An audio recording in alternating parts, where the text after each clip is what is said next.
Last class में हम लोगों ने इंटीग्रेशन का टॉपिक स्टार्ट करा था और हमने थोड़ा बहुत इंटीग्रेशन को समझा भी था। हमने ये समझा था कि इंटीग्रेशन का यूज हमें कब कब करना होता है। इंटीग्रेशन का यूज बेसिकली हमें किसी चीज का टोटल निकालने के लिए करना होता है, ठीक है। आज हम लोग अपने इस टॉपिक को आगे कंटिन्यू करेंगे, ठीक है। तो आज से हम लोग ये चैप्टर बेसिकली स्टार्ट करेंगे सही मायने में। लास्ट क्लास में हमने जब थोड़ा थोड़ा सा इंटीग्रेशन के बारे में एक प्रीव्यू लिया था ना। आज हम इसका डिटेल डिस्कशन स्टार्ट करेंगे।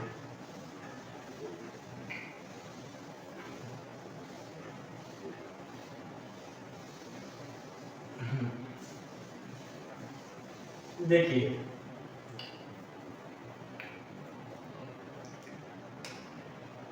जो इंटीग्रेशन है, इंटीग्रेशन को हम दो पार्ट में डिवाइड करते हैं।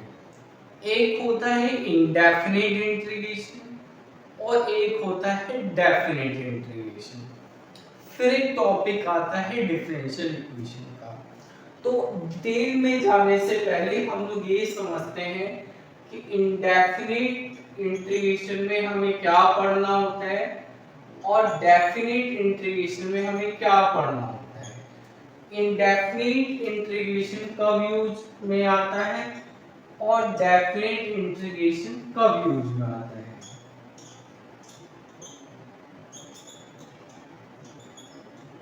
ठीक है, मेरे ये जो सारे मार्कर्स हैं ये रिफिल मांग रहे हैं, तो आप मुझे थोड़ा सा समय दें, क्योंकि जस्ट आपकी इस क्लास से पहले भी मेरी स्टैटिक्स की क्लास थी, तो सारे मार्कर्स मैंने रिफिल करे हुए थे, लेकिन वो सब हो गए हैं अब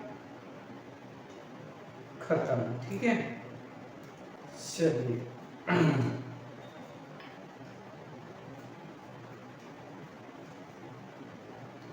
देखिए, आप डेफिनिट इंटीग्रेशन का यूज कब करोगे और आप इंडेफिनिट इंटीग्रेशन का यूज कब करोगे।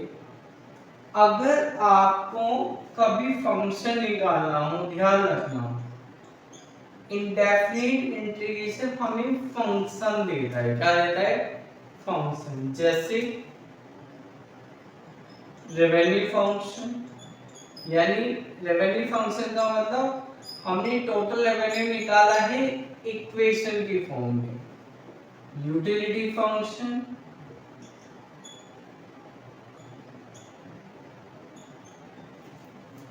Consumption function,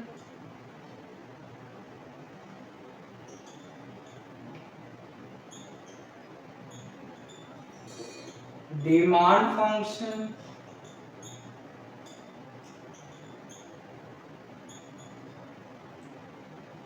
total product function,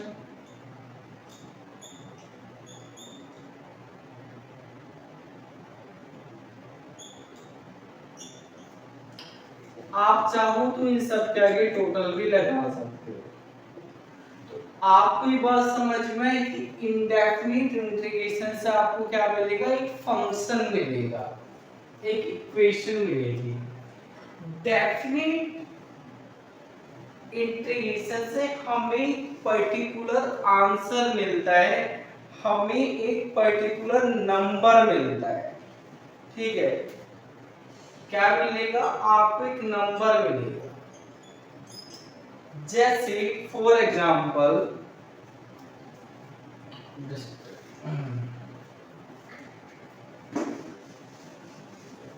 हमें इंडेफिनिट इंटीग्रेशन से तो ये पता चलेगा रेवेन्यू फंक्शन क्या है। अगर आप ये देखना चाहते हो, ठीक है, revenue from the sale of 10 cars, यानी अगर एक कार का कार की जो फ्रेंचाइजी है, कार का जो शोरूम है, वो 10 कार बेचता है, तो 10 कार बेचने से उसको कितना पैसा मिलेगा? उसको 20 लाख रुपए मिलेंगे। ठीक है, 20 लाख रुपए। देखिए हाइपोथेटिकल सिचुएशन है, क्योंकि आज की डेट में 2 लाख रुपए की कार नहीं आती है। जस्ट मेरे दिमाग में आया, मैंने लिख दिया। ठीक है, और ये बेसिकली अगर हम देखें कम से कम 10 लाख रुपए की आज की डेट में कार आती है, तो ये होगा 200 लाख यानी 2 करोड़ रुपए का डाटा होगा। 10 लाख की कार मानते हैं अगर, तो यहाँ पे आपको क्या मिला? आपको 2 करोड़ रुपए का जो डाटा मिला है, क्या एक फिक्स नंबर है। आप ये देखना चाहते हो utility of a consumer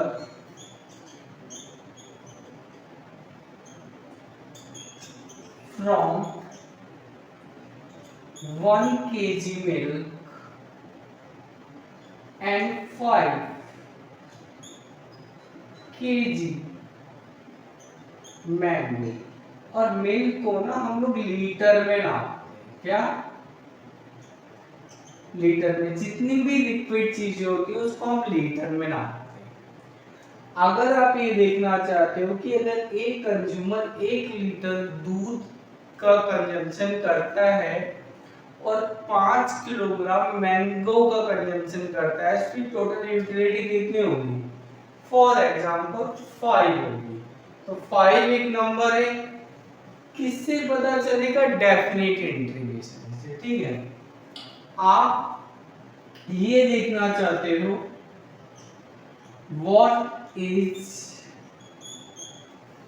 consumption when my income is rupees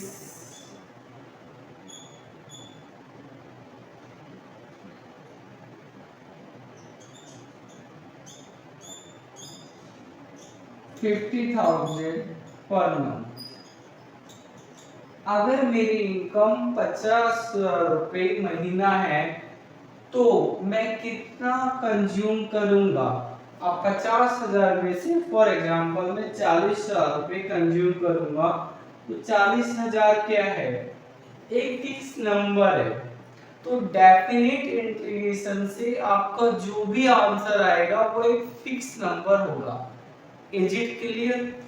तो इंडेफिनिट इंटीग्रेशन आपको हमेशा फंक्शन देगा और डेफिनेट इंटीग्रेशन आपको हमेशा एक नंबर के फॉर्म में रिजल्ट देगा। इसको इंडेफिनिट इंटीग्रेशन बोलते कैसे हैं, क्यों है? जैसे मान लीजिए मेरे पास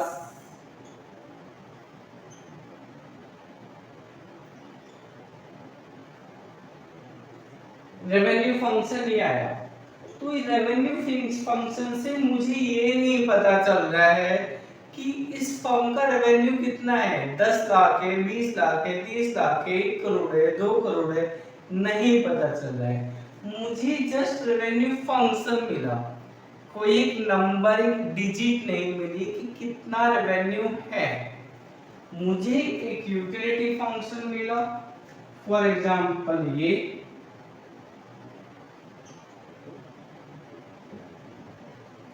ठीक है। तो मुझे यहाँ से ये पता चला यूटिलिटी फंक्शन ये है, ये यूटिलिटी फंक्शन और एक्स और वाई का रिलेशनशिप दिखा रहा है।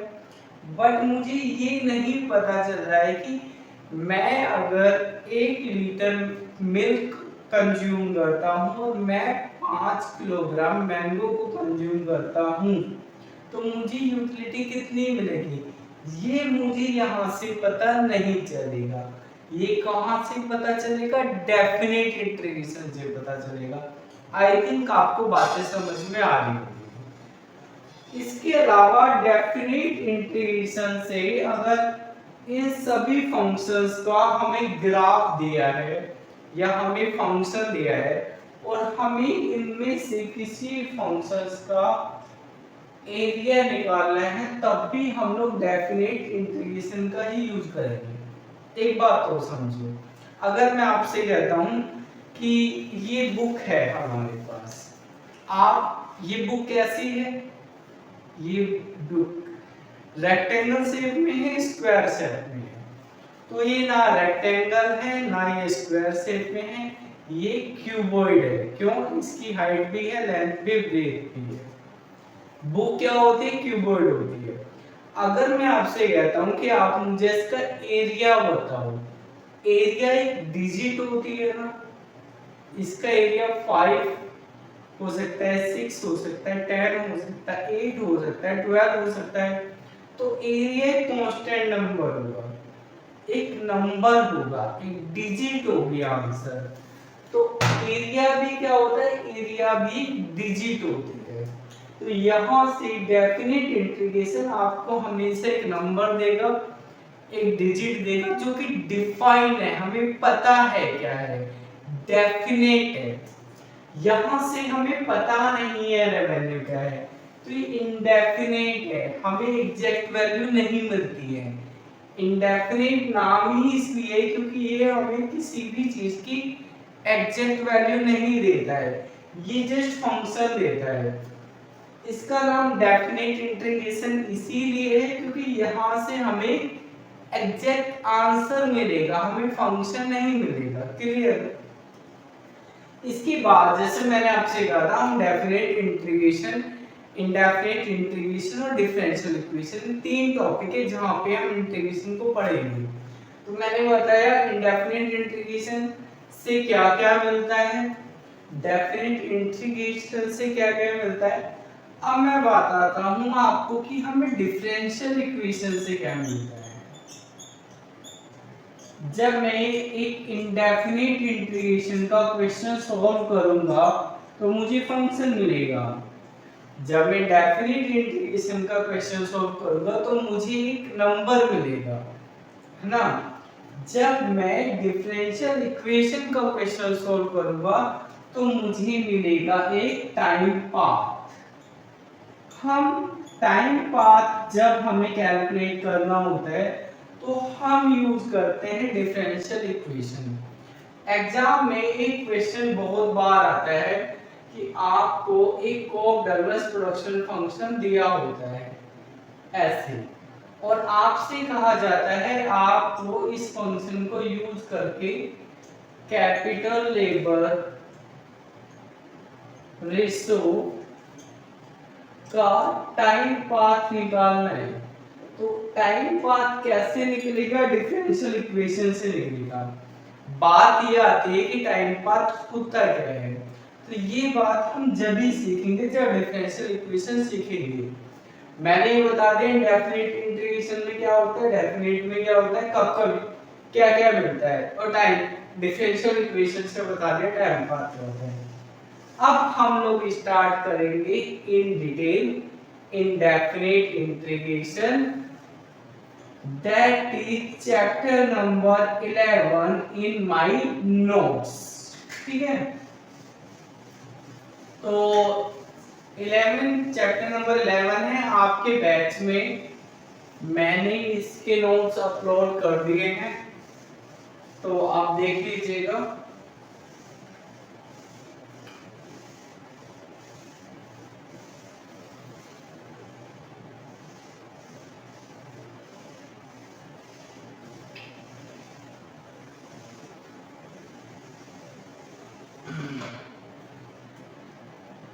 चलिए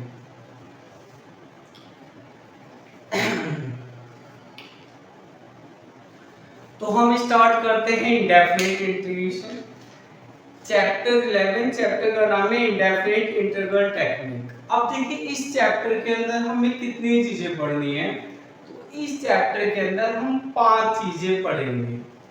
पहली चीज तो हम लोग समझेंगे कॉन्सेप्ट ऑफ इंडेफिनिट इंटीग्रल क्या होता है, फिर हम लोग समझेंगे कि इंटीग्रेशन को कैलकुलेट करने के लिए कुछ फॉर्मूले सीखने हैं, समझने हैं। फिर तीसरे नंबर पे हम लोग समझेंगे इंटीग्रेशन को कैलकुलेट करने के लिए कुछ रूल, बिना रूल के तो नहीं होगा ना मैथ। इसके बाद हम लोग ये समझेंगे कि इकोनॉमिक्स में इंटीग्रेशन का क्या एप्लीकेशन है, इसकी कुछ एग्जांपल्स करेंगे जो आपके सिलेबस में हैं।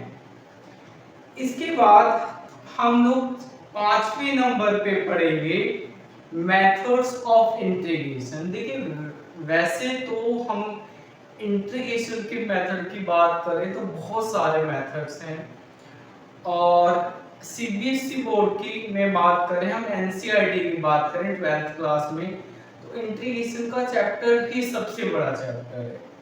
बट यहाँ पे हम बहुत सारा नहीं पढ़ेंगे, मैं आपके साथ 3 मेथड डिस्कस करूंगा। पहला इंटीग्रेशन बाय सब्स्टिट्यूशन मेथड, फिर by parts and partial fraction. तो 3 मेथड्स को हम लोग इंटीग्रेशन में डिस्कस करेंगे।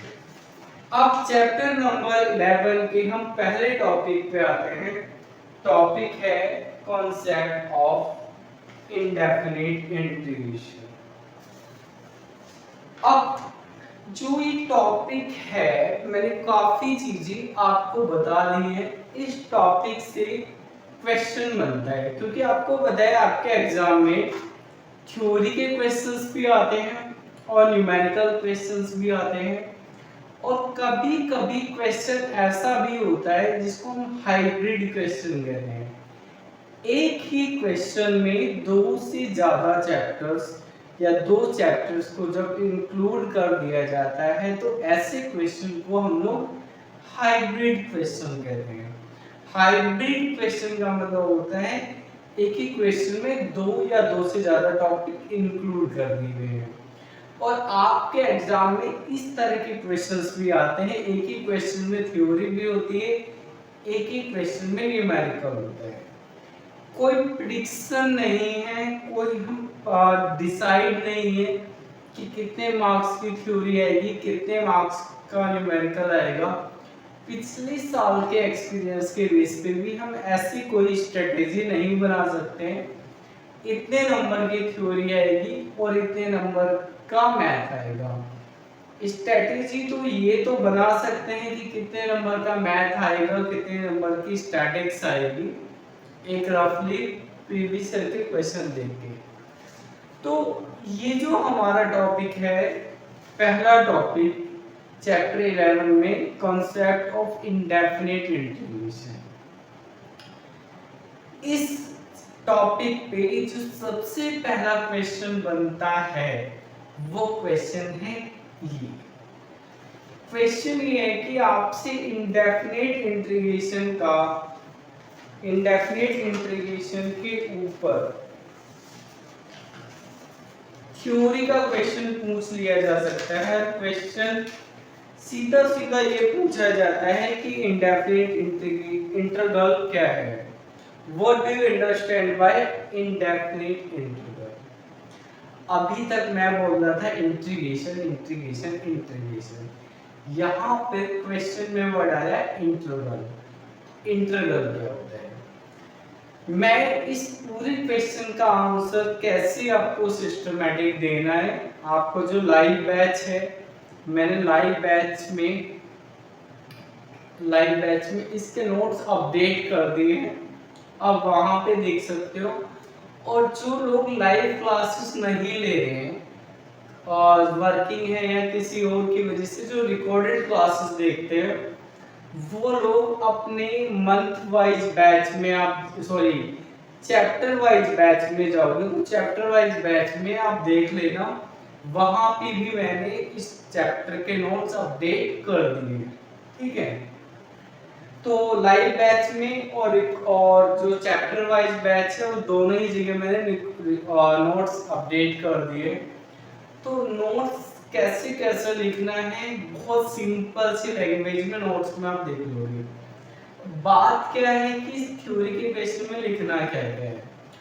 अक्सर ये देखने में आता है कि जब मैथ की थ्योरी आती है, मैथ की थ्योरी में क्योंकि आपको लिखना तो एग्जैक्ट पड़ेगा, सटीक पड़ेगा, ऐसा नहीं है कि कुछ भी हम लोग लिखते हैं जैसे मैक्रो में होता है, थोड़ा इधर उधर हो सकते हैं।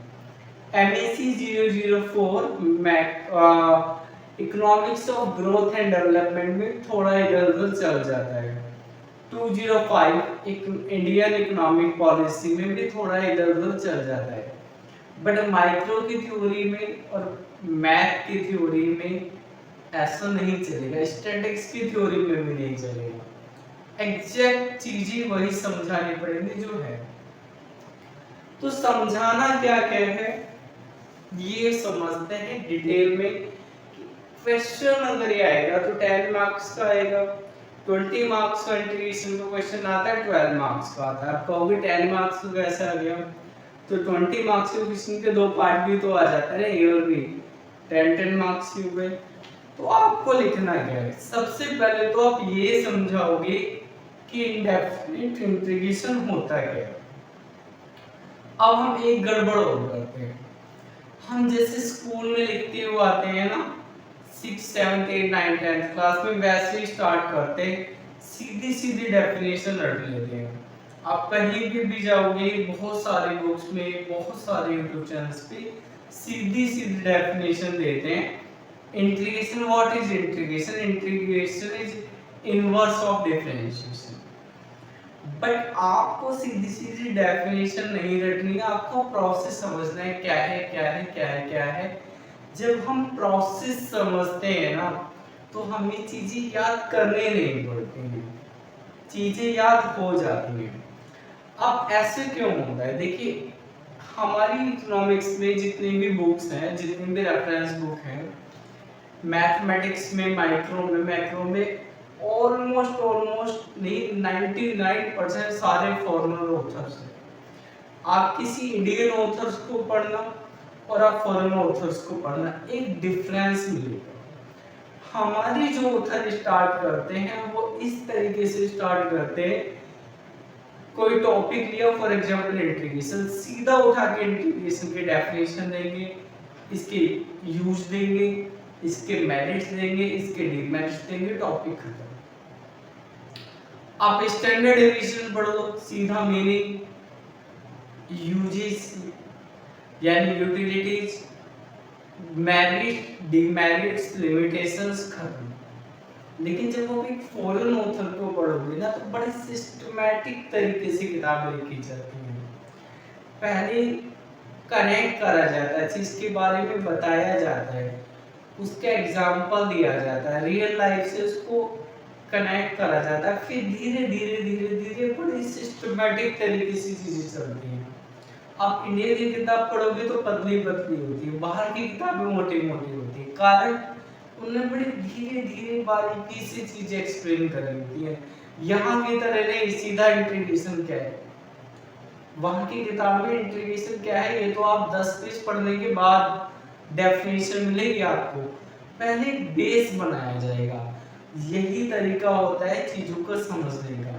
इसीलिए जब हम इंडियन ऑथर पढ़ते हैं तो भूल जाते हैं, सीधा पढ़ा के डेफिनेशन कनेक्ट ही नहीं हुई।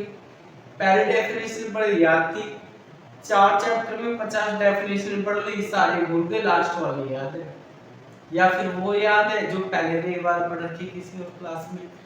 तो आपको ना सिर्फ डेफिनेशन नहीं समझनी, हम सीधे डेफिनेशन नहीं समझेंगे, आप प्रोसेस समझेंगे। आंसर कैसे लिखना है वो मैंने नोट्स में दे दिया है आपको, है ना। देखो इंटीग्रेशन कुछ इस तरीके से है, हम ये मानते हैं कि ये हमारे पास एक आइस है, ठीक, यानी वार्प है। अब इस आइस को हम थोड़ी देर, हम इस आइस से वापस पानी बनाना चाहते हैं, हम इससे बनाना चाहते हैं पानी यानी वाटर। इसको थोड़ी देर हम बाहर रखेंगे तो ये मेल्ट हो जाएगी, ये हमारे पास पानी हो गया, ठीक है। फिर आप चाहो तो इसको दोबारा क्या बना सकते हो, आप इस पानी को दोबारा आइस बना सकते हो।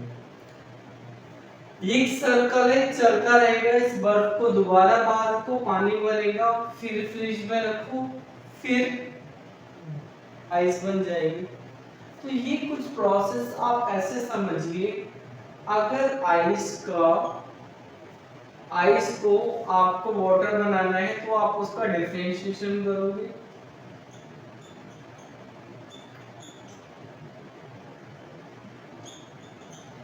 अगर आपको वाटर से आइस बनानी है तो आप इसका इंटीग्रेशन, ठीक है। अब होता क्या है, जब भी आप किसी चीज का इंटीग्रेशन करते हो तो कुछ मिला, पानी मिला, पानी से आपने दोबारा बर्फ बना दी, यानी कि आप ये समझिए डिफरेंशिएशन ने अपना कुछ काम करा, पानी बनाया बट आपने दोबारा बर्फ बनाई, यानी आपने डिफरेंशिएशन को काम को खराब कर दिया। डिफरेंशिएशन ने कुछ काम करो, डू, इंटीग्रेशन ने क्या करा, उसको अनडू कर दिया। क्या कर दिया? अनडू, यानी इसको खत्म कर दिया। जब किसी चीज को खत्म करते हैं उसको क्या बोलते हैं? एंटी। एंटी यानी किसी को खत्म करना। तो जैसे ये क्या है आपका डिफरेंशिएशन, तो इंटीग्रेशन ने डिफरेंशिएशन को खत्म करा, एंटी डिफरेंशिएशन। एक बात ध्यान रखना, हम इंटीग्रेशन को ही एंटी डिफरेंशिएशन भी बोलते हैं, ठीक है। तो डिफरेंशिएशन जो भी काम करता है, इंटीग्रेशन उसको खत्म कर देता है, खत्म कर देता है, वापस कर देता है।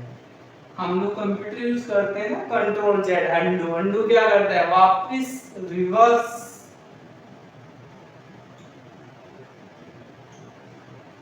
ठीक है, तो इस तरीके से आप ये भी समझ सकते हो, ये वही बात है जो सबने बता रखी है, सभी यूट्यूब चैनल पे ये बताया गया है। What is integration? Integration is a reverse process of differentiation. यानी इंटीग्रेशन डिफरेंशिएशन को रिवर्स कर देता है। ये तो हुई एक एग्जांपल आपको कनेक्ट करने के लिए। अब हम बात करते हैं मैथ की। तो हमें एक फंक्शन दिया होता है, हम उस फंक्शन का डिफरेंशिएशन करते हैं, हमारे पास एक डेरिवेटिव आता है। फॉर एग्जाम्पल फंक्शन है y = fx, आप इसका क्या करोगे? डेरिवेटिव डिफरेंशिएशन करोगे तो आपको डेरिवेटिव मिलेगा ये, और अगर मैं इसका इंटीग्रेशन कर दूंगा तो मैं दोबारा कहां पहुंच जाऊंगा? फंक्शन पे। फंक्शन से डेरिवेटिव मिलता है किसकी हेल्प से? डिफरेंशिएशन की हेल्प से। फंक्शन से डेरिवेटिव मिलता है किसकी हेल्प से? डिफरेंशिएशन की हेल्प से। और इंटीग्रेशन डेरिवेटिव को दोबारा किस में कन्वर्ट कर देता है? फंक्शन में कन्वर्ट कर देता है। ये बात हुई। अब कुछ एग्जांपल समझते हैं, आप ज्यादा अच्छे तरीके से रिलेट कर पाओगे। मेरे को ना भूलने की इतनी आदत है। नमस्ते दोस्तों, eco.com आपके लिए गुड न्यूज लाया है। अगर आप इग्नू से एमए इकोनॉमिक्स कर रहे हो और फर्स्ट ईयर में हो, आप चाहते हो कि आपके असाइनमेंट में अच्छे नंबर आए, तो हम आपके लिए असाइनमेंट लाए हैं फर्स्ट ईयर के, जिसका एमआरपी सिर्फ 350 रुपए है। 350 रुपए में आपको सभी सब्जेक्ट के असाइनमेंट मिलेंगे। ज्यादा जानकारी के लिए डिस्क्रिप्शन में लिंक आप देख लीजिएगा। इसी के साथ हम लोग MEC 002 मैक्रो इकोनॉमिक्स एनालिसिस के प्रीवियस 12 क्वेश्चंस के पेपर का सॉल्यूशन लाए हैं, जिसका एमआरपी है सिर्फ 200 रुपए। ज्यादा जानकारी के लिए डिस्क्रिप्शन में लिंक आप देख लीजिए। कि पहले, क्योंकि मेरे को पहले वाला जो व्हाइट बोर्ड था उस पर डस्टर में सामने रखता था टेबल पे, लेकिन अभी भी ना मेरी नजर जब मुझे डस्टर ढूंढना होता है तो सबकॉन्शियसली सामने वाली टेबल पर ही चली जाती है। हाँ, तो मैं आपको ये बता रहा था कि इंटीग्रेशन कैसे काम करता है। इसके कुछ एग्जांपल देते हैं। मान लो हमारे पास एक रेवेन्यू फंक्शन है। हमारे पास क्या है? हमारे पास एक रेवेन्यू फंक्शन। अब आप क्या चाहते हो? हम ये चाहते हैं कि हमारे पास मार्जिनल रेवेन्यू आ जाए, है ना। मार्जिन रेवेन्यू को मैं शॉर्ट में लिख देता हूं MR। क्लियर? MR निकालने के लिए आपको क्या करना पड़ेगा? Q के रेस्पेक्ट में TR, that is revenue function. तो आप टी आर का डेरिवेटिव करोगे, आपको क्या मिल जाएगा, एम आर। एम आर कैसे मिलता है, एम आर मिलता है टी आर का डेरिवेटिव करके, टी आर का डेरिवेटिव करके हमें एम आर मिलता है। Is it clear? अब अगर आपके पास एम आर है और आप एम आर से दोबारा रेवेन्यू फंक्शन या टी आर निकालना चाहते हो, तो मैंने स्टार्टिंग में बताया था हम क्या करेंगे, हम इंटीग्रेशन करेंगे। ठीक है, रेवेन्यू से अगर आपको एम आर निकालना है तो आप क्या करोगे, डेरिवेटिव। व्हाट इज दिस, ये डेरिवेटिव है, ये क्या है, डेरिवेटिव। डेरिवेटिव निकलता कैसे है, डिफरेंशिएशन करने से। तो डेरिवेटिव कैसे निकलता है, डेरिवेटिव निकलता है डिफरेंशिएशन करने से। कैमरा थोड़ा सा इधर कर लेते हैं। डेरिवेटिव कैसे निकलता है, डिफरेंशिएशन करने से। अब अगर आपके पास डिफरेंशिएशन डेरिवेटिव है और आप इस डेरिवेटिव का इंटीग्रेशन कर दो, तो दोबारा क्या मिल जाएगा आपको, रेवेन्यू फंक्शन। मतलब जहां से चले थे ना, अब वहीं आ जाओ। क्लियर? अगर आपके पास यूटिलिटी फंक्शन है और आपको निकालनी है मार्जिनल यूटिलिटी, तो आप इस टोटल यूटिलिटी यानी यूटिलिटी फंक्शन, आप इसका जब डेरिवेटिव करोगे तो मार्जिनल यूटिलिटी मिलेगी, और इसका डेरिवेटिव का इंटीग्रेशन कर दोगे तो दोबारा क्या मिल जाएगा, टोटल यूटिलिटी फंक्शन। इस तरह से चीजें चलती हैं। ठीक है, अब इसको समझते हैं एग्जांपल से। इसी एग्जांपल को कंटिन्यू करता हूं। ठीक,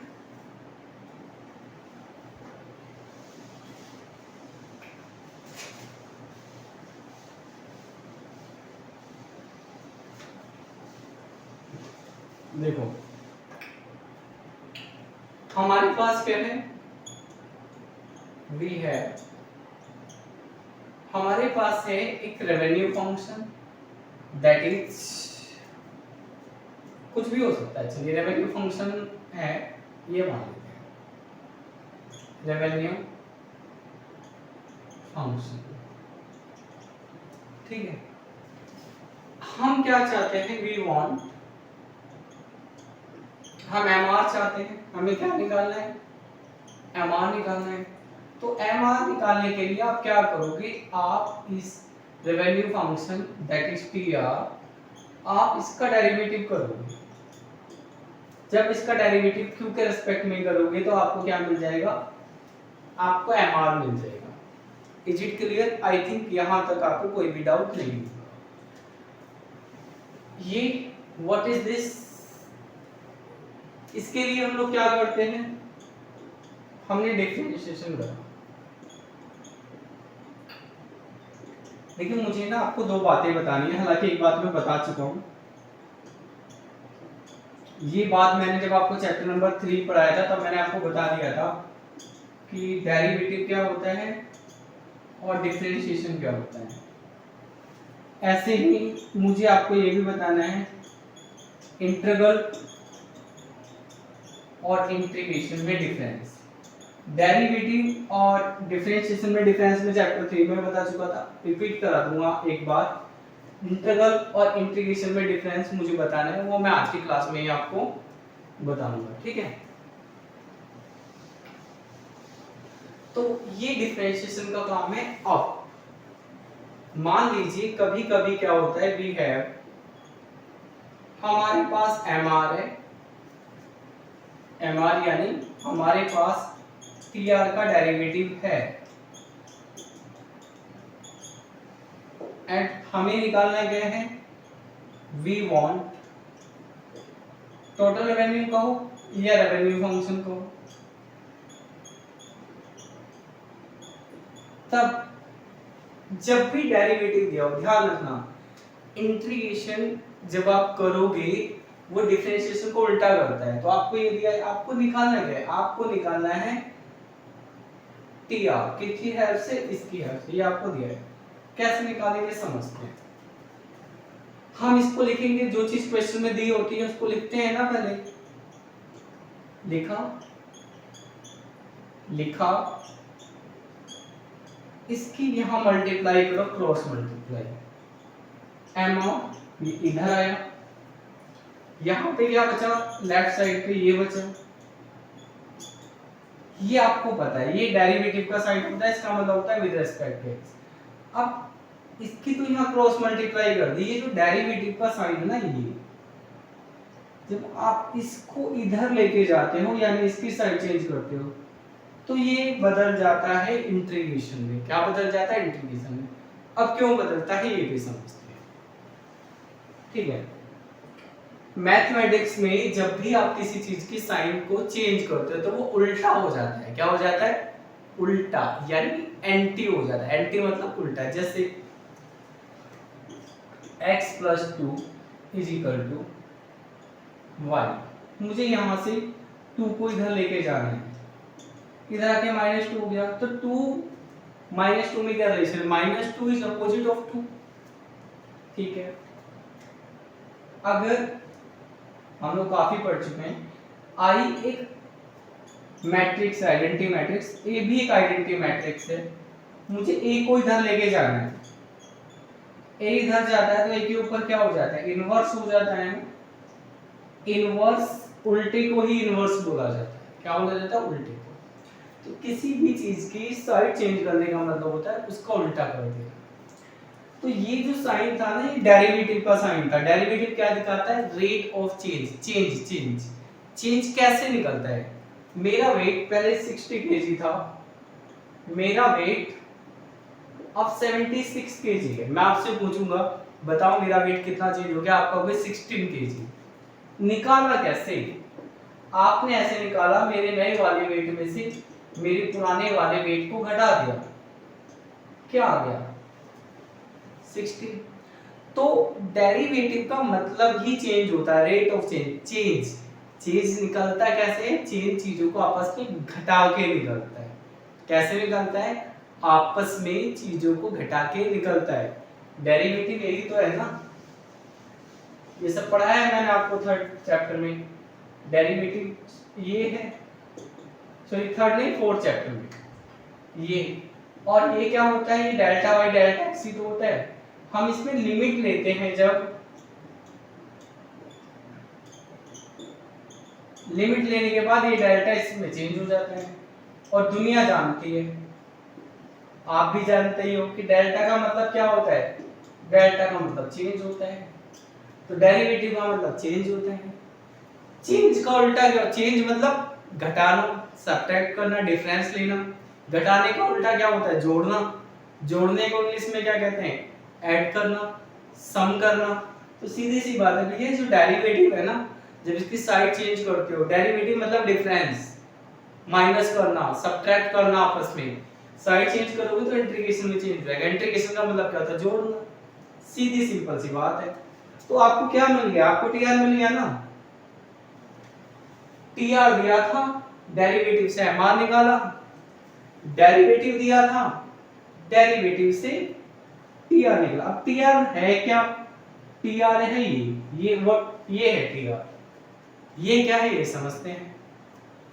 यहां पे ये जो मेरे पास राइट हैंड साइड है, इसमें 3 चीजें हैं। कितनी चीजें हैं, एक 2 और एक 3। इसका मतलब है विद रिस्पेक्ट टू क्यू, जो मतलब इसका डेरिवेटिव में था, इंटीग्रेशन में भी इसका मतलब वही है। ये क्या है,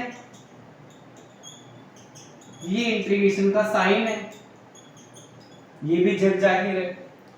इतने टाइम से आप पढ़ रहे हो, आज आधे घंटे की क्लास हो गई है, पिछले घंटे की क्लास हुई थी, इतना पता चल गया इंटीग्रेशन का साइन है।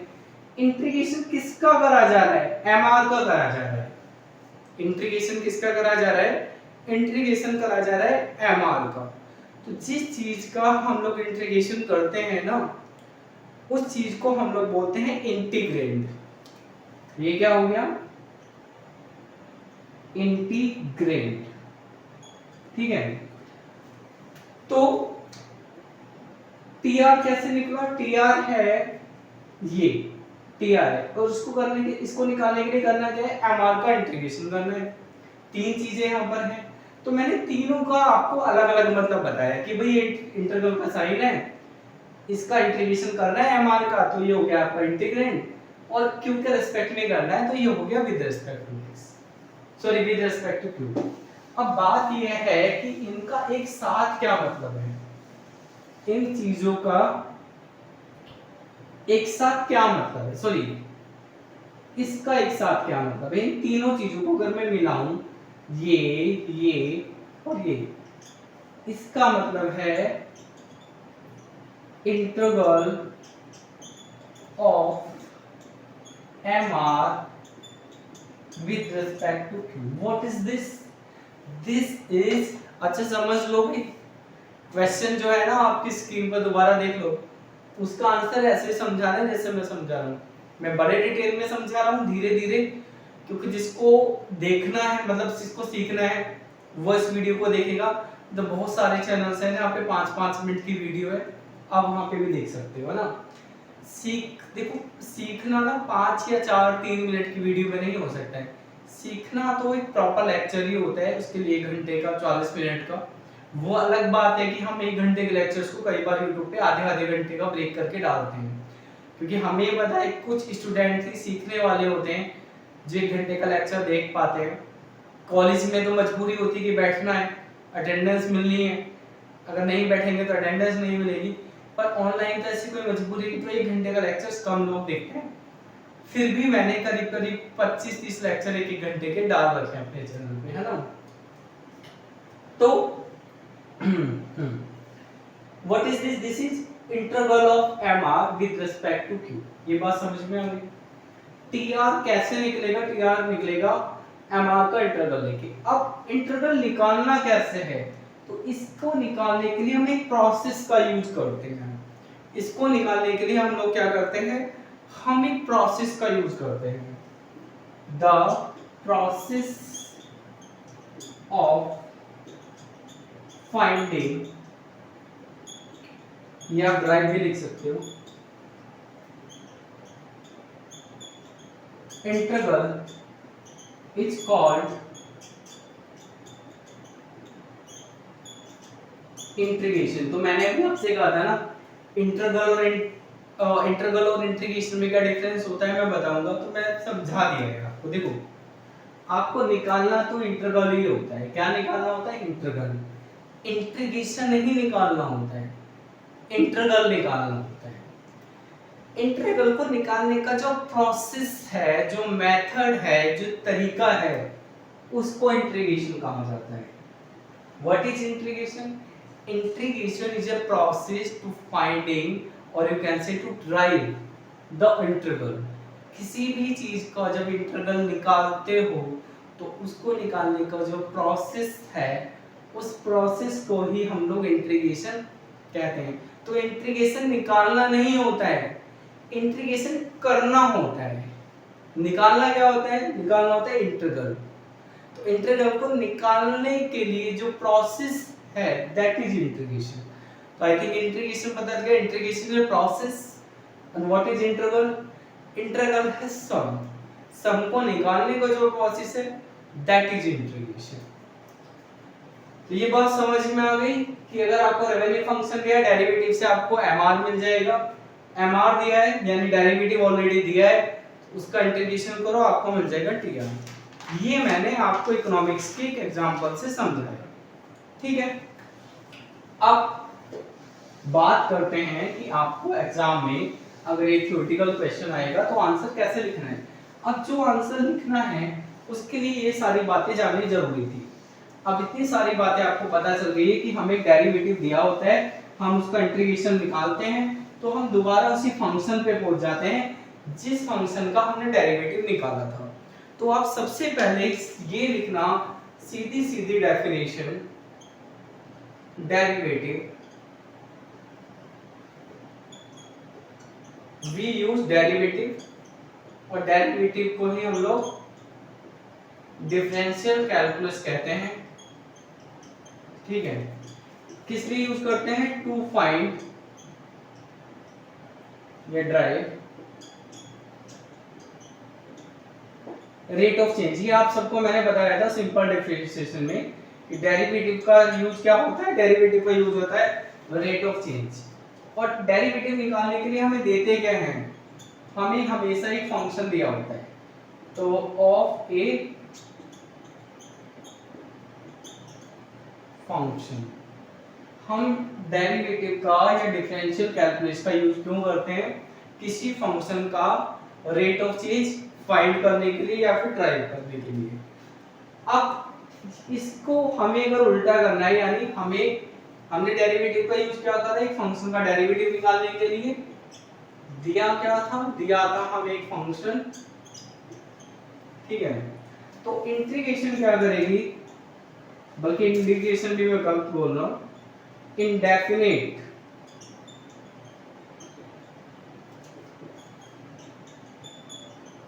integration reverse such process। Integration क्या करेगी, इस प्रोसेस को रिवर्स कर देगी। सच प्रोसेस मतलब ये प्रोसेस, कौन सा प्रोसेस, डेरिवेटिव, डेरिवेटिव के प्रोसेस को रिवर्स कर देगी, इसी को हम एंटी डेरिवेटिव भी बोलते हैं। ये मैंने आपको जो समझाया है ये आपके नोट्स में लिखा हुआ है, एक बार देख लो, एक बार पढ़ लो। क्वेश्चन है, नीचे आंसर है। आंसर है indefinite integral is reverse differentiation. Full stop. Differential calculation is used to drive the rate of change of a given function, whereas indefinite integration reverse such a process and find the unknown function। Unknown function मतलब जो function starting में दिया है, whose rate of change is given, ठीक है। तो हमें ना इंटीग्रेशन के क्वेश्चन में डेरिवेटिव यानी रेट ऑफ चेंज दिया होता है, रेट ऑफ चेंज आपको दिया होता है। अब रेट ऑफ चेंज से क्या करोगे, इस प्रोसेस को रिवर्स करोगे और दोबारा उसी अननोन फंक्शन पे पहुंच जाओगे जिस फंक्शन से डेरिवेटिव निकाला गया था। ये हो गया। अब आगे चलते हैं। तो अभी आपको याद होगा मैंने ना आपको TR-MR का एग्जांपल देके समझाया था। अब आपको ये जो बात हमने बताई है ना, ये बात फिर आपको मैथमेटिकली समझानी है, क्योंकि हम मैथमेटिक्स पढ़ रहे हैं इकोनॉमिक्स के लिए, इसलिए मैंने TR और MR का एग्जांपल देके समझाया था। बट ये सारी चीजें लिखने के बाद अब आपको एक एग्जांपल से समझाना है, जो भी बात हमने ये लिखी थी ना अभी, एक एग्जांपल से समझाना है।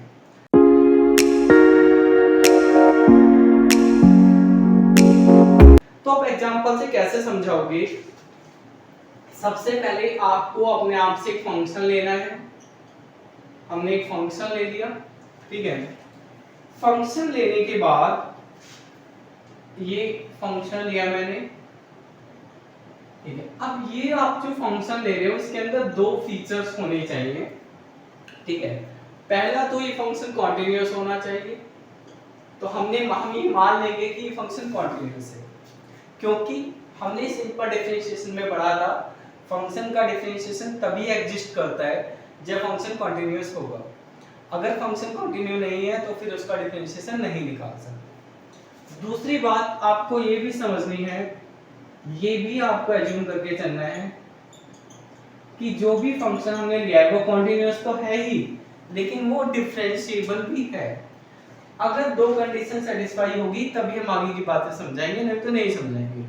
क्योंकि फंक्शन कंटिन्यू नहीं है तो डिफरेंशिएशन नहीं होगा, और अगर फंक्शन कंटिन्यू है तो ये जरूरी है कि डिफरेंशिएशन हो। तो फंक्शन कंटिन्यू तो है पर डिफरेंशिएशन नहीं हो पा रहा है, तो भी हम आगे की बातें नहीं समझा पाएंगे। क्यों?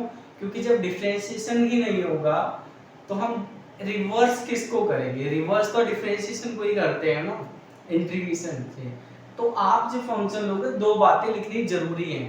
सीधा सीधा किताब में सिर्फ लिखा है let us consider a function, but आपको ऐसे नहीं लिखना है। किताब में क्लरिकल मिस्टेक होती है, जो भी टाइप करता है उससे मिस्टेक हो जाती है, हमारे नोट्स में भी होती है क्लरिकल मिस्टेक, लेकिन हम टाइम टू टाइम उनको रिव्यू करते रहते हैं, है ना। अब अगर आप इसका डिफरेंशिएशन करते हो fx का, तो हम डायरेक्ट अगर मेरे को इसका डिफरेंशिएशन करना है तो मुझे क्या मिलेगा? It is derivative of fx with respect to x। अब सभी को ये बात पता है कि जब हम लोग एक फंक्शन का डेरिवेटिव करते हैं तो हमारे पास आता है f प्राइम x, ठीक है।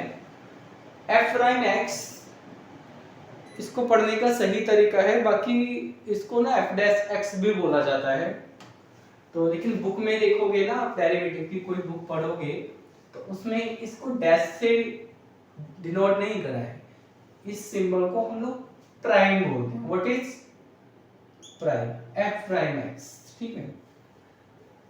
तो हमारे पास ये एफ एक्स का डेरिवेटिव आ गया। आई थिंक यहां तक आपको बात समझ में आ रही होगी। आपको ये समझाना है जो हमने थ्योरी में कहा था कि इंटीग्रेशन डिफरेंशिएशन को रिवर्स कर देगी। तो आप ये समझाओगे कि अगर मैं इसका इंटीग्रेशन करूं, क्या करूं? इसका इंटीग्रेशन, तो मैं वापस वहीं पहुंच जाऊंगा जहां मैं स्टार्टिंग में था। स्टार्टिंग में यहाँ थे, डेरिवेटिव के बाद यहाँ पर आ गए, ये हमें डेरिवेटिव मिल गया, डिफरेंशिएशन करा तो हमें डेरिवेटिव मिल गया। अब इंटीग्रेशन करने के बाद दोबारा यहाँ पहुंचेंगे, तो ये कैसे प्रूव करेंगे समझो। ये बात सबको पता है, fx का डेरिवेटिव ये होता है प्राइम x। इस dx की आप क्रॉस मल्टीप्लाई करो, f प्राइम x, ये आ गया आपके पास dx। एग्जाम में ऐसे समझाना है, ये जो आपके पास d है इसको इधर लेके जाओ, क्या हो गया? इंटीग्रेशन का साइन हो गया। क्या हो गया? इंटीग्रेशन का साइन हो गया। इसको क्या पढ़ोगे? इसको पढ़ोगे integral of f prime x with respect to x, and what is this? This is derivative of fx. What is this? This is derivative of fx, or you can say f of x. ठीक है, ये है integral of f prime x means integral of derivative of x। ठीक है, math में हम ऐसे कर सकते हैं ना, राइट साइड को लेफ्ट और लेफ्ट को राइट में लिख सकते हैं, तो मैं लिख रहा हूं।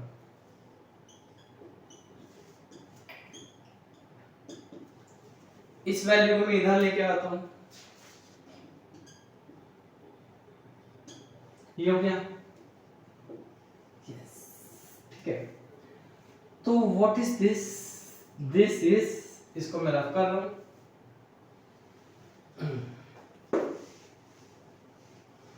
yes, what is this? This is integral of derivative of fx means f prime x with respect to x is equal to fx। तो यहां से हम ये बात समझा चुके हैं, क्या समझा चुके हैं कि अगर मैं डेरिवेटिव का इंटीग्रेशन करता हूं, what is this? This is derivative of x, और ये क्या है? Integral with respect to x। तो अगर मैं f डैश x का इंटीग्रेशन करता हूं तो मुझे क्या मिल जाएगा? फंक्शन।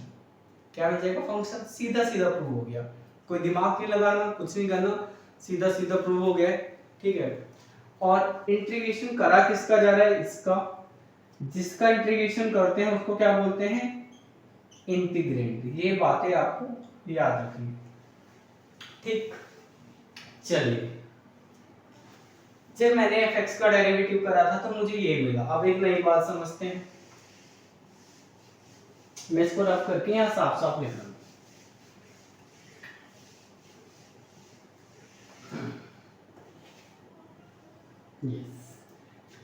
ये है कि अगर मैं f प्राइम x का इंटीग्रेशन करता हूं तो मुझे ये मिलता है। यहां तक मैं प्रूव कर चुका हूं, आपको समझा चुका हूं। इसका डेरिवेटिव ये है। अब आप इसका डेरिवेटिव करो, fx प्लस c, और c एक कांस्टेंट है, c को क्या मान रहा हूं मैं? कांस्टेंट मान रहा हूं। आपको अब इसका डेरिवेटिव करना है, किसका? फंक्शन का, और डेरिवेटिव करना है आपको फंक्शन प्लस c यानी कांस्टेंट का। पहले आपने इसका डेरिवेटिव करा था तो ये आया आपके पास। अब आप इसका डेरिवेटिव करो तो क्या आएगा? तो डेरिवेटिव आप ऐसे करोगे, इसका डेरिवेटिव करोगे तो ये आएगा। c एक कांस्टेंट नंबर मैंने माना है, तो कांस्टेंट का डेरिवेटिव करोगे तो जीरो आएगा। तो जीरो को इसमें ऐड करने का कोई मतलब नहीं है, जीरो को ऐड करने के बाद भी रिजल्ट यही रहेगा। यहाँ से सीखने वाली बात यह है कि अगर मैं एक फंक्शन का डेरिवेटिव करता हूँ तो मुझे ये मिलता है, मतलब डिफरेंशिएशन करता हूँ तो मुझे ये मिलता है। अगर मैं उसी फंक्शन में एक कांस्टेंट को ऐड कर दूं तो भी मुझे यही मिलेगा।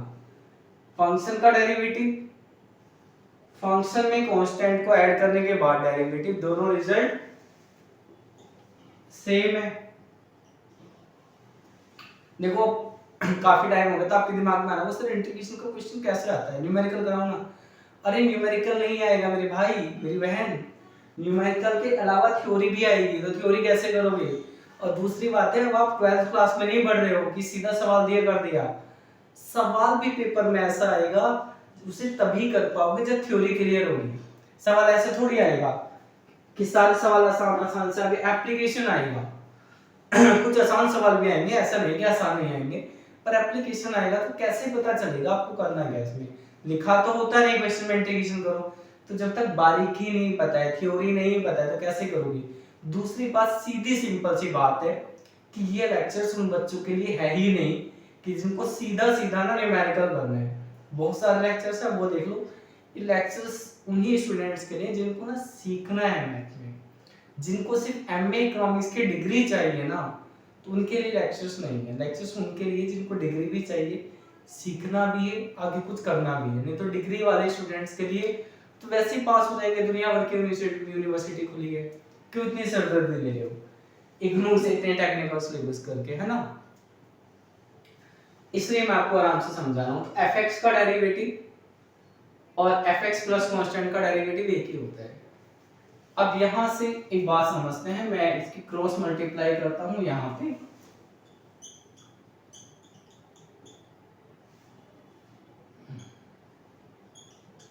ठीक है? तो यहां पे मेरे पास क्या बचा? fx प्लस सी और इसके साथ है डेरिवेटिव का साथ ये।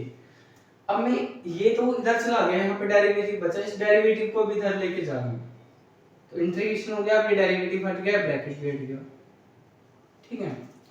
अब इस इन दोनों की साइड चेंज करते हैं समझने के लिए। इसको मैं इधर लेके आता हूं और अब मैं इसको यहां लिख रहा हूं दोनों को कंपेयर करने के लिए।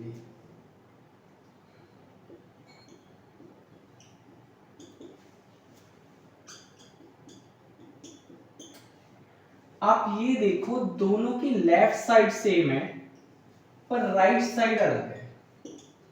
दोनों की लेफ्ट साइड सेम है पर राइट साइड दोनों, सॉरी हाँ, लेफ्ट साइड दोनों की सेम है बट राइट साइड अलग है।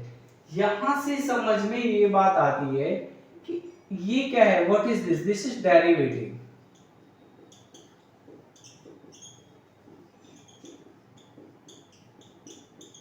तो अगर आप fx के डेरिवेटिव का इंटीग्रेशन करोगे तो आपको fx भी मिल सकता है। अगर आप fx के डेरिवेटिव का इंटीग्रेशन करोगे तो आपको फंक्शन प्लस कांस्टेंट भी मिल सकता है। दोनों ही बातें हो सकती हैं। ऐसा कब होगा? ऐसा जब होगा जब हम सिर्फ फंक्शन का डेरिवेटिव करते हैं। ऐसा कब होगा? जब फंक्शन के साथ कांस्टेंट भी था। तो अब यहाँ पे ये देखो, यहाँ तो मुझे दिख नहीं रहा है फंक्शन के साथ कांस्टेंट है या नहीं है, यहाँ भी मुझे नहीं दिख रहा फंक्शन के साथ कांस्टेंट था या नहीं था। मुझे दिख क्यों नहीं रहा है? मुझे दिख इसलिए नहीं रहा है क्योंकि मुझे फंक्शन पता नहीं है, मुझे तो फंक्शन निकालना है। इंडेफिनिट इंटीग्रेशन से क्या मिलता है? फंक्शन मिलता है। तो अगर आपको डेरिवेटिव दिया है, आपको ये दिया है और आपसे कहा है कि फंक्शन निकालो, तो फंक्शन आपको पता नहीं है, फंक्शन अननोन है। फंक्शन तो आपको निकालना है, फंक्शन तो मुझे निकालना है, ठीक है? तो अब मुझे क्या पता जो फंक्शन निकलेगा उसके साथ कांस्टेंट था, ये कांस्टेंट नहीं था, नहीं पता मुझे। तो यहाँ पे भी देख सकते हो, मुझे नहीं पता फंक्शन क्या था, मुझे यहाँ पे भी नहीं पता है फंक्शन क्या है। यहाँ fx आया क्योंकि ये वाला केस था, यहाँ c आया क्योंकि ये वाला केस था। तो जब भी आप इंटीग्रेशन का क्वेश्चन करोगे ना, कोई भी आंसर करोगे, मैंने पहली क्लास में बताया भी है, फर्स्ट क्लास में, कि जब हम mr का हमने इंटीग्रेशन करा, tr आया तो मैंने कांस्टेंट उसमें ऐड कर दिया था। तो अब जब भी इंटीग्रेशन करोगे ना, तो उसमें आंसर लिखने के बाद इंटीग्रेशन करने के बाद आपको अपने आप से c ऐड कर लेना है। c एक आर्बिट्रेरी कांस्टेंट है। c क्या है? c एक आर्बिट्रेरी कांस्टेंट है, हमें पता नहीं है इसकी वैल्यू क्या है। ये कांस्टेंट मुझे पता नहीं है ना, ये 3 हो सकता है, 5 हो सकता है, 3.5 हो सकता है, 10 हो सकता है, कुछ भी हो सकता है, मुझे नहीं पता ये क्या है। आई थिंक यहां तक आपको बात समझ में आ गई होगी, ठीक है। तो इस c को क्या बोलते हैं? आर्बिट्रेरी कांस्टेंट, और इसको हम लोग कांस्टेंट ऑफ इंटीग्रेशन भी बोलते हैं। c को क्या बोलते हैं? Constant of integration. आप में से अगर कोई स्टूडेंट नेट का एग्जाम देता है या कोई कॉम्पिटिटिव एग्जाम देता है रिलेटेड टू इकोनॉमिक्स, और उसमें कुछ इस तरह की चीज आती है कि एक इंटीग्रेशन दिया, उसके बाद एक कांस्टेंट दे दिया, 4 ऑप्शन दिए जाते हैं कि भाई बताओ ये c क्या है। तो 4 में से आपको इन दोनों में से कोई एक ढूंढना है, और ऐसा नहीं हो सकता दोनों ही हो, क्योंकि दोनों एक ही है, एक होगा। अगर दोनों होंगे तो फिर ऑप्शन ऐसे होगा, ऐसा भी ऑप्शन होता है ना, ए बी सी ऑप्शन होता है, ए और बी दोनों, या फिर डी ऑप्शन क्या होता है? नॉट ए नॉट बी, ठीक है, इस तरह से। तो या फिर ऐसा होगा। अब आगे चलते हैं।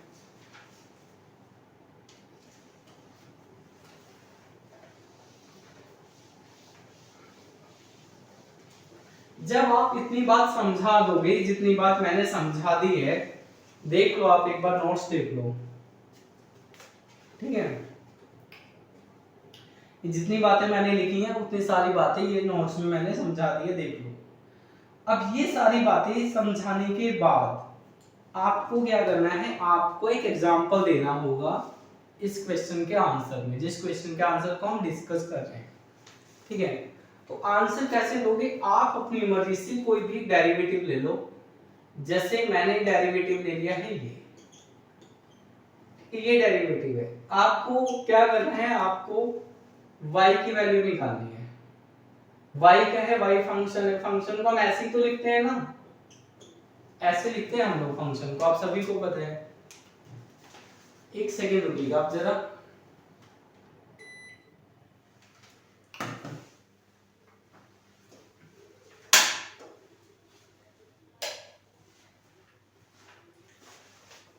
अब हमें क्या करना है इस एग्जांपल में? मुझे इस एग्जांपल की हेल्प से मैं इंटीग्रेशन करके दिखाऊंगा और मैं फंक्शन निकाल के दिखाऊंगा। मतलब आपको एग्जाम में ऐसे करना है, थ्योरी का आंसर देते हैं।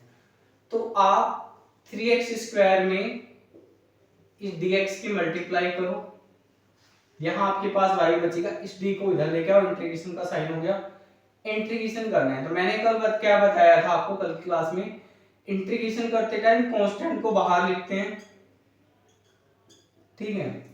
और इंटीग्रेशन वेरिएबल का इंटीग्रेशन कैसे करते हैं? इसमें एक पावर ऐड कर देते हैं, तो 2 + 1 3 हो जाएगा, और जो यहां पर होता है वही यहां होता है ना। ये कितना हो गया? 3 हो गया। यहां पे भी कितना हो गया? 3 हो गया। और इंटीग्रेशन करने के बाद एक कांस्टेंट लेना है, एक आर्बिट्रेरी कांस्टेंट। हमारे पास आंसर आ गया है x³ + c। अब आपके पास ही y की वैल्यू आ गई है। मैंने कल की क्लास में बताया था, जब भी आप इंटीग्रेशन को कोई क्वेश्चन करते हो और आपके पास इंटीग्रेशन का क्वेश्चन करने के बाद, इंडेफिनिट इंटीग्रेशन का क्वेश्चन करने के बाद हमेशा आपके पास एक फंक्शन ही आएगा, है ना। तो आपको ना बाद में लास्ट स्टेप में फंक्शन के साथ ब्रैकेट में इंडिपेंडेंट वेरिएबल लिखना है, जो कि x है, जो कि ये बता रहा है y is the function of x। y dependent variable है, x इंडिपेंडेंट वेरिएबल है, y की वैल्यू x की वैल्यू पे डिपेंड करेगी। इतना आप लिख दोगे नोट्स में। फिर आपको ये लिखना है, फिर आपको ये बताना है कि ये जो c है ना, इस c को खत्म कैसे करना है। बट एग्जाम में ये जो क्वेश्चन आएगा, क्योंकि इसका आंसर बहुत ज्यादा लंबा नहीं है, अगर मैं आपको बताऊं 1.5 से 2 पेज में इसका आंसर खत्म हो जाएगा।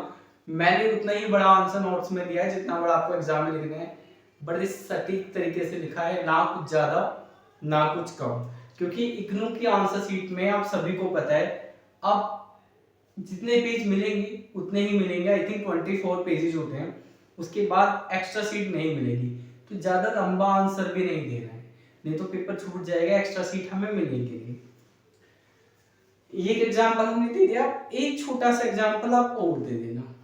अब वो एग्जाम्पल क्या देंगे, वो एग्जाम्पल मैं अभी नहीं बता रहा हूँ, ऑलरेडी काफ़ी टाइम हो गया है, तो कल की क्लास में मिलते हैं, कल डिस्कस करते हैं। Good night, take care.